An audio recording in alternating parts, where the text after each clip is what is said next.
This is Electric Universe Geology, Earth News. You're looking at an image of Devil's Tower in Wyoming from Wikipedia. I have not been there. There's columnar basalt. There's a number of different theories. Standard geologists would say that it probably oozed up from below. On the outside, it cooled quickly, which made hexagons or column, not always hexagons, but columnar basalt, sometimes hexagons quite often. Although I've seen other articles where it said that the center of formations were columnar because they cooled slowly, not quickly. So it seems as if they need to play this in both directions, either slow or fast cooling creates these columns. And I've seen locations which imply that there might be another option for columnar basalt as opposed to a flow or something bubbling up from below. This is the area we're talking about. It's eastern Wyoming. Here's Devil's Tower down here. Here's Missouri Buttes West. And I'll have a link to Devil's Tower and Missouri Buttes West and photographs from Google Images. But this is a type of basalt up here that oozed up from below. And all of these flat mesas, I believe, are also basalt in addition to this. So I think that this material came down from above and coated these areas and was so hot that it made flat formations here and here. This might not have been quite as warm, enabling it to make something that's more stable and sticks up in the air as opposed to lies flat. That's just a guess. A lot of what I say are guesses. So none of this is in concrete. Anyway, we're going to look at an area in Oregon now with columnar basalt. So this is the area. It's the Cove Palisades State Park. According to the ranger who's spoken to many geologists, the basalt here flowed from the west. The basalt here flowed from the east to the west. So it came this way and went that way, all the way across the canyon. And then it was eroded afterwards.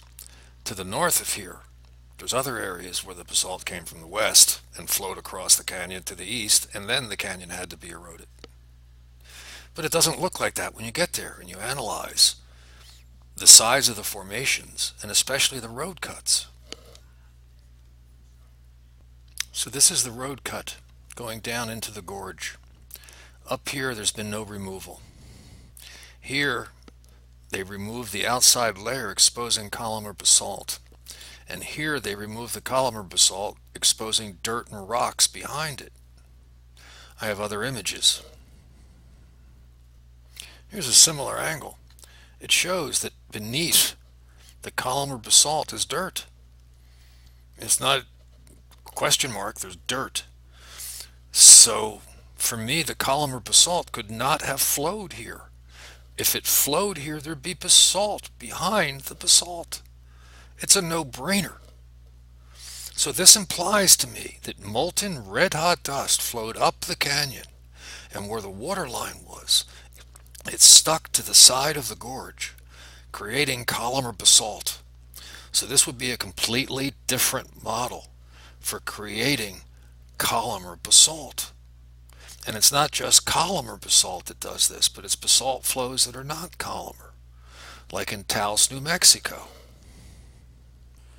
This formation is just south of Taos, the Rio Grande Gorge, and there's a road cut. And behind the basalt, where they removed the exterior layer of basalt, which is supposedly a flow, which crossed from one side of the river to the other. Supposedly, this is the west side, and the basalt flowed to the east side, and then the river created the gorge by eroding it. But if there's a flow, you're not going to have dirt behind the flow. This again implies to me that red-hot dust came up the canyon and stuck to layers just above the waterline. It would probably hug the waterline, being suspended in air, until it got spackled into something that was an obstacle, like the side of the gorge. You see this everywhere. It's a whole different way of looking at basalt.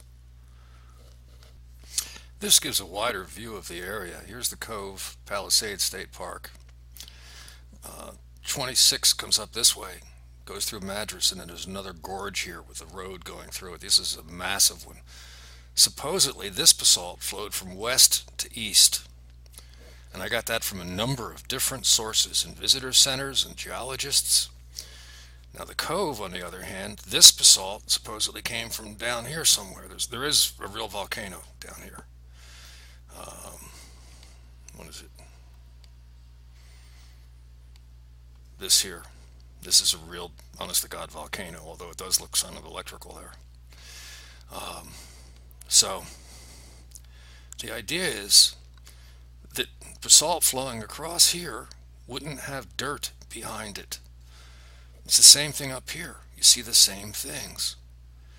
And by the way, the slow cooling basalt supposedly is the largest columns, usually hexagons, but sometimes different. The faster cooling basalt are smaller columns.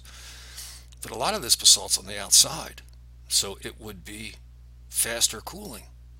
Faster cooling should mean not a lot of columns, unless it's an electrical process or somehow related to molten dust flying up and down the canyons.